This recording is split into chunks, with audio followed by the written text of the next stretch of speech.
So what you do is you look here and compare it to here, and you can say, yeah, that's the same structure. It's where the chordae tendineae grab, and that's the papillary muscle right there. Any questions about that papillary muscle? Do we just need to know that it's papillary muscle, or is there different names? There's a bunch of different names. Yeah, just know it's the papillary muscle. All of these papillary muscles are named. That's what Dave is saying. You just have to know that where the chordae tendineae are hooked is called the papillary muscle. Okay, now, did I? Yeah, let me do the picture of the baby now. Is it on the back? Let me begin to give you some important things here on the heart about fetal circulation. And I'll cover it again next week, but at least you'll hear it twice. Here's what's going on here. When a baby's in utero, the baby doesn't have to breathe. Obviously, it's breathing amniotic fluid. Matter of fact, there's amniotic fluid in the baby's lungs. All right? So there's no sense of sending blood to the lungs because you're not getting any oxygen from the lungs. The baby gets all of its oxygen from the umbilical arteries, and then the umbilical veins coming back are oxygenated. So there's two mechanisms that a fetal heart has to shunt blood away from the lungs. The right side of the heart pumps blood to the lungs. The blood goes from the right atrium to the right ventricle, from the right ventricle through the pulmonary semilunars to the pulmonary trunk, to the right and left pulmonary arteries to the lungs. So obviously the right side of the heart pumps blood to the lungs. All right? Now, the first bypass, if you open the right atrium, there is a little fossa right there. It's called the fossa ovalis. It is number 31, fossa ovalis. That used to be open when you were a fetus.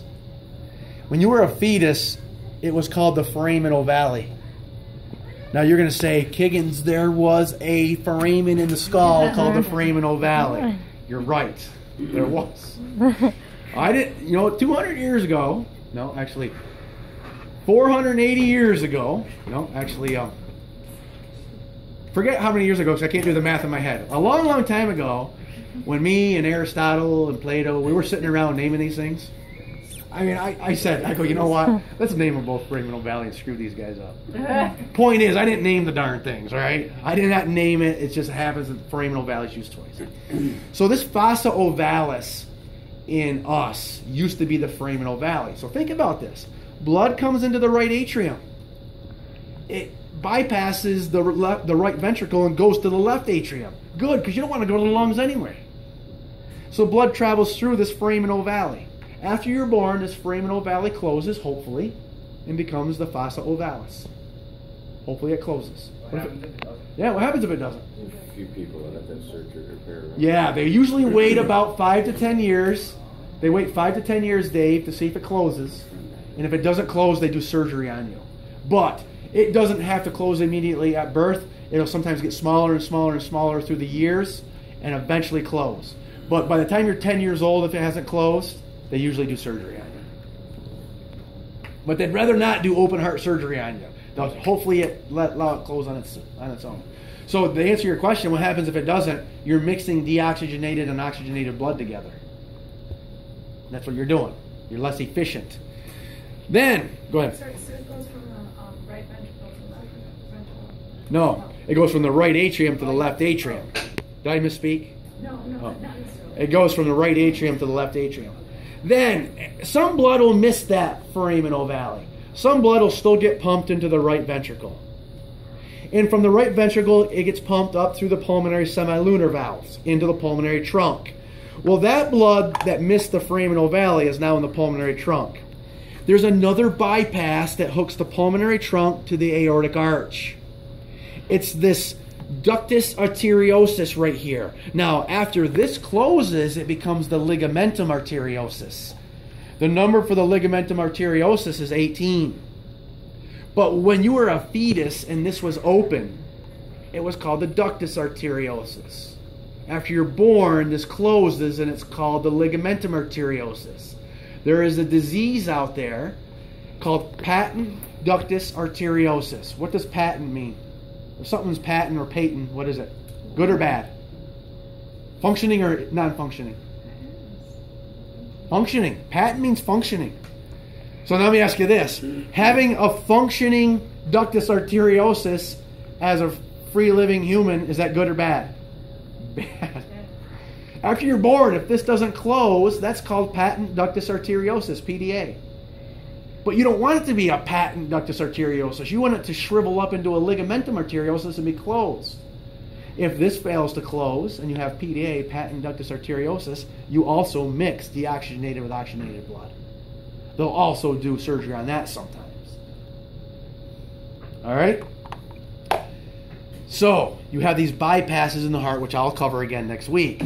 But then on your picture, I want you to notice something. The picture's not in color, but this is the same picture in your book. On your picture, I want you to notice something. The umbilical vein is red. The umbilical vein is oxygenated. This is how the baby gets oxygen. It gets it from the umbilical. Gets it from the placenta. In this umbilical vein, the umbilical arteries go out to the placenta, and the umbilical arteries are deoxygenated. But the umbilical vein returning back to the heart is oxygenated. So if you haven't listened to the lecture yet, let me tell you this rule. Always, always, always, with no exceptions, arteries carry blood away from the heart, and veins carry blood back to the heart. There are no exceptions. Arteries carry blood away from the heart, and veins carry blood back to the heart. Almost always, arteries are oxygenated. Almost always.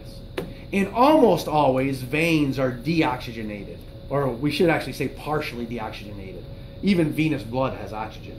It's about 40% oxygenated, 50%. But it's still oxygen, right? So we say partially deoxygenated. So when I say almost always, for veins being deoxygenated and arteries being oxygenated, what are the exceptions? What's the always? What's the almost? The pulmonary circuit is part of that exception.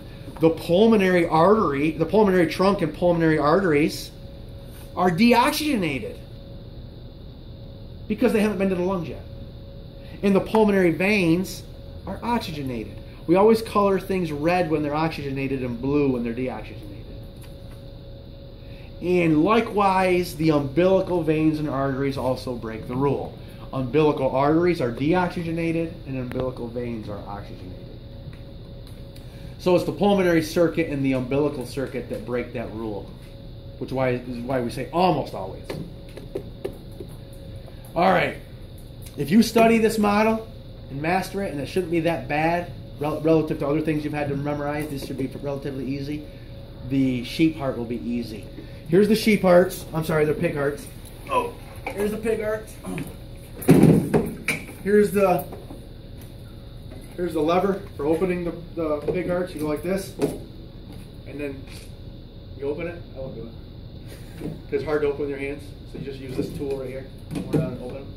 Grab one out. They've been scarred. They've been what's the word? Technical word is they've been I can't think of it. They've been cut. The butchers cut these before they give them to us because they have to. Law, some kind of regulation. So they can't be sold or something like that.